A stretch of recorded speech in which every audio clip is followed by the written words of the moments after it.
For many, politics is a way to just go make money. Yeah. With young people now being involved, would it be remiss of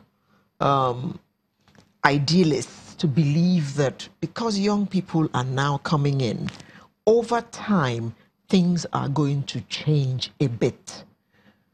And what I mean is that from politics being, okay, you spend a lot of money getting into office, all that money you've spent is an investment. So when you get in there, the first thing you do is how to recoup your investment with some profit on it. Would it be remiss of us to think that because young people are now getting in there, things are going to change over time? Yes. Things are going to change, drastic change. When I'm a realist, okay, I don't beat, I don't like faking issues.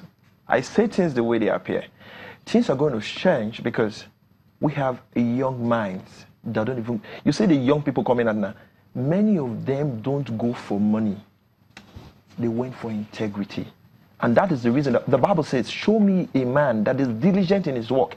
He will sit before kings and not me men. Today, I mentor young people across 130 countries. And I'm a boy from that creek. So you understand, nobody ever saw it coming. A waffy boy. Yes, a worry boy. So the thing is, when you say, I really don't like the issue of godfatherism. I tell people, I don't have a godfather. I say it anywhere I go. And I don't... Now that you bring that up, because we're still thickly in the politics of money, do you not see that many young people will have to find themselves godfathers, or godfathers will bring themselves forward if they see some young people that have potential? They will come. We have people with like minds. As we travel meeting as past governors, past service chiefs and all of that, we hear them talk. They're all tired of this system. They want a system that will work. Oh, really? Yes. You can find such ones that want to support you. Okay. With nothing in return. No strings attached. Are you getting it? Okay. But there are these people there that want you to be under them. If you don't wash their car, you are not there. And the youth you find in the midst of those kind of people are youth that don't know where they are going to. A man who does not know where he's going to will end anywhere. If you have set a goal for your life, you don't stop anywhere. You pursue your mission.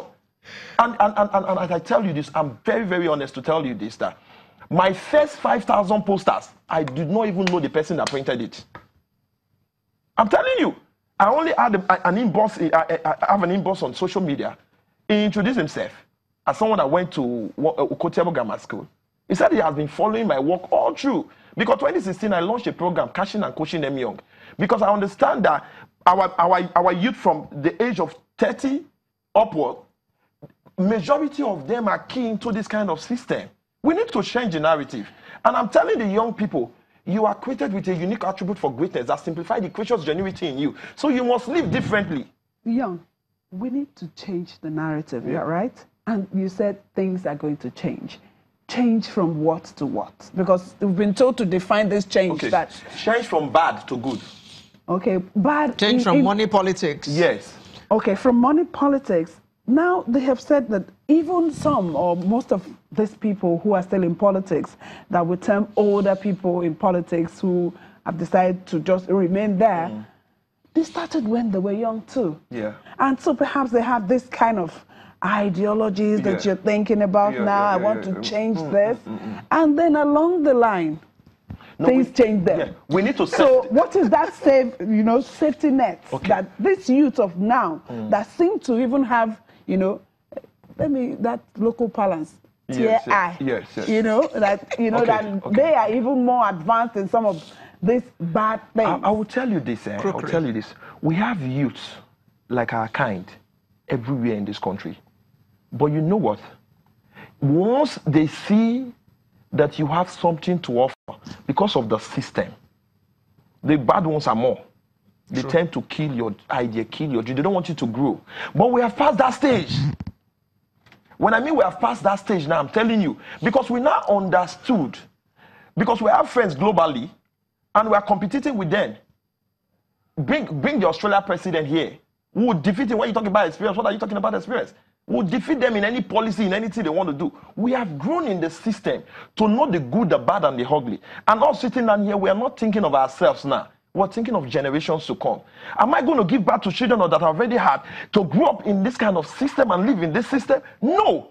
That is the reason we won't go back there. You talk about the people that came into power earlier before us, maybe our age mate that went 22, 23. They didn't pass through what we passed through. Their independence they fought for was from the British. And we are fighting for another independence from our elite. So it's a different setting. It's not the same example. Are you getting what I'm trying to say? We're not using the same formulas to solve the same problem. If you keep doing the same thing over and over again, you keep having the same result. And that's why we are coming with the frustration. They have even frustrated us. We know this country belongs to us. We love this country, and we must save this country. And this is why we are here. We are standing for generations to come. Not even our generation. Because our generation is even gone. Every generation only 40 years. And we have people who are ruling our generations. And let me tell you something. If a nation is not developed, look at our youth. And every developed nation in this world that you have seen on the surface of this earth, we are developed by young people. People that have vision, that put it into mission. And I tell you, when we continue like this, we'll see the good elites in this system, which is system crippled while they were there. And now they are hurt. They need to do what they want to do now. They can come and support us. And we are calling on their support, big time. Okay.